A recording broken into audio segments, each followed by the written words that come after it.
Hi, folks. Before we begin looking at the Gospel of Mark, it's important to think a little bit about the nature of the cross, because, of course, Mark is our earliest Gospel and has to deal with this reality that the cross itself is a scandal.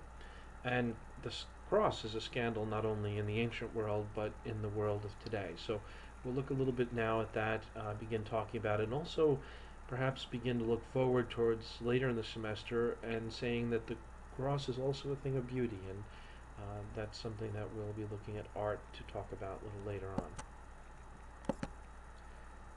Christianity, of course, is a religio crucis, it's a religion of the cross.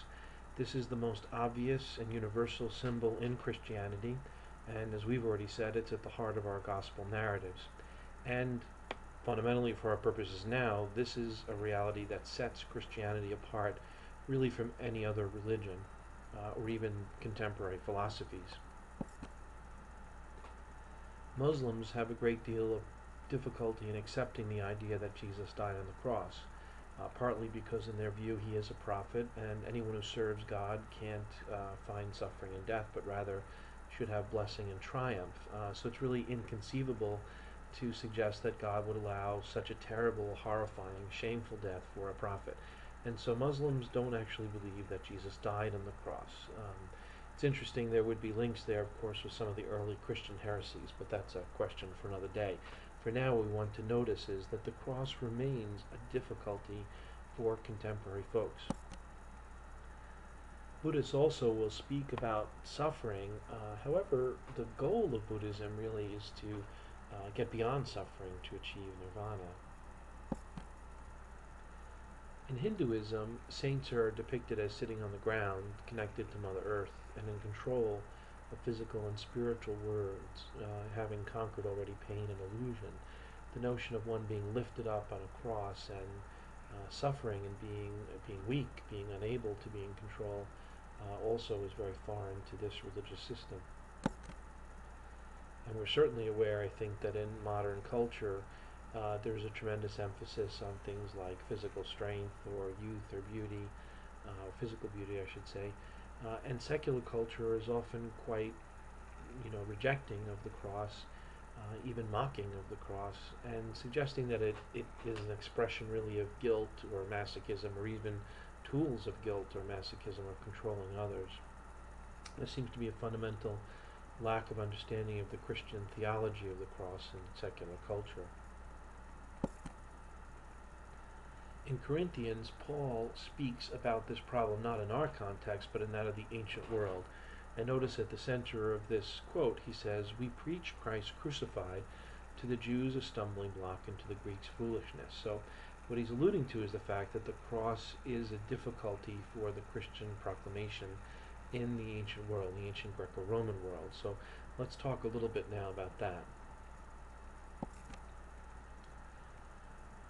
For Jews, there's a big problem with the nature of Jesus' death on the cross. The first is that it's an instrument of death which is used by the enemies of the people, the occupying Romans, an instrument not only of death but of terror. And so the idea, again, that someone blessed of God would experience such a horrific death is pretty bizarre for a Jewish perspective. In Deuteronomy, there's a quote that you can see here, which regards those who are hung upon a tree as cursed.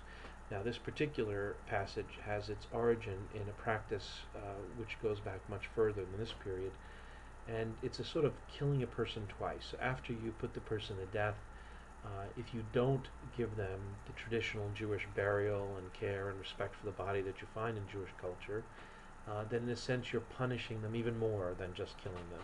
So you can do that by throwing the body into the dump, the fires of Gehenna. You can do it by throwing the body to the dogs or exposing it to rot in the air or to the birds of the air.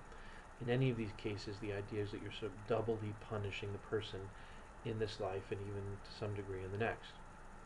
By Jesus' day, however, there are some rabbis who had associated this particular curse with those who die by the first Greek and then Roman means of execution called crucifixion.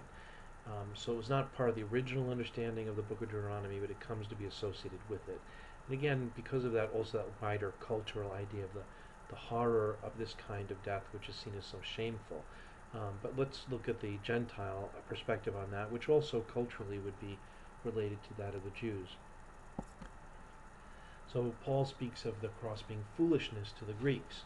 Remember that the Romans used this form of execution and terror really as a punishment for the disgraced or the lowly, for the conquered people, for the slave, for the bandit. It certainly would not have been imposed upon Roman citizens or someone of high status. And remember that in the case of crucifixion, there's a whole process by which the person is put to death.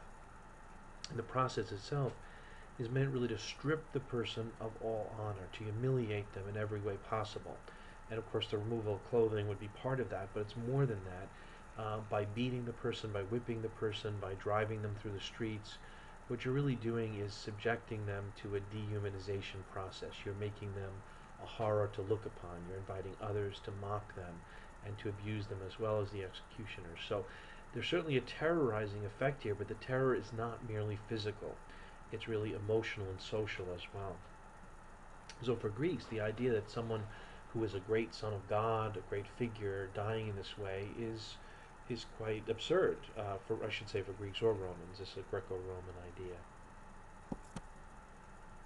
But again, Paul speaks and says, we preach Christ crucified. Now we're going to be looking at the Gospel of Mark, and you can imagine that in this context, it might have been tempting for Gospel writers to deny the cross in some way or avoid the problem in some way. And yet, Mark is going to devote so much of his Gospel to looking at the nature of Jesus' death. And so you could say that he really looks unflinchingly at the face of this suffering Christ. So he doesn't avoid that which is unpleasant.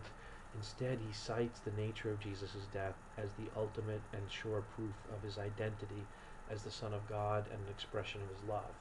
So this is kind of a radical thing for Mark to do. It's not intuitive. You would think he would go the other way, but here he is using the cross really as his proof of Jesus' identity.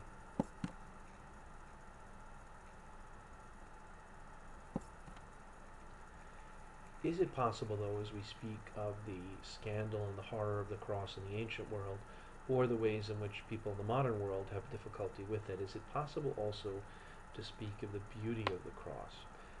And I don't mean only in artistic terms here. For example, could we speak of the moral beauty of the cross because it is an expression of love and of Jesus is willing to pay the ultimate price for the salvation of all? Could we use Thomas's language to speak of converted beauty, that we have a paradox here, that the cross, even if it is an example of terrible ugliness, is also a revelation of God's glory, and in that paradox the beauty is present. That reality is perhaps better expressed not in conceptual theology, but in aesthetic theology. Remember, conceptual theology deals with ideas and concepts. It's really an intellectual exercise. But there's also such thing as aesthetic theology, the ways in which human artistic endeavor can express mystery or the truth or the meaning of the Christian message. And we have a long tradition here of visual arts, musical arts, and literary arts. Remember, the gospel passion narratives themselves are examples of literary arts. Isn't it easier in a way to communicate meaning and mystery and mysticism in these modes rather than in concepts? So Christian art is a very interesting way in which the passion comes alive for Christians, and that's a question I think we might like to continue to talk about as we go forward in the semester. But for now, the most fundamental thing for us to recall is not only how central the cross is in Christianity, but really how much of a problem it is. Certainly a problem today, but also a problem in the ancient world. And that then helps us, I think, as we look at the Gospel of Mark, to ask about his contribution and the nature of his contribution as he is able to proclaim a Christ crucified really in the face of that context which works against him. So we'll look next at Mark's theology and his style of writing.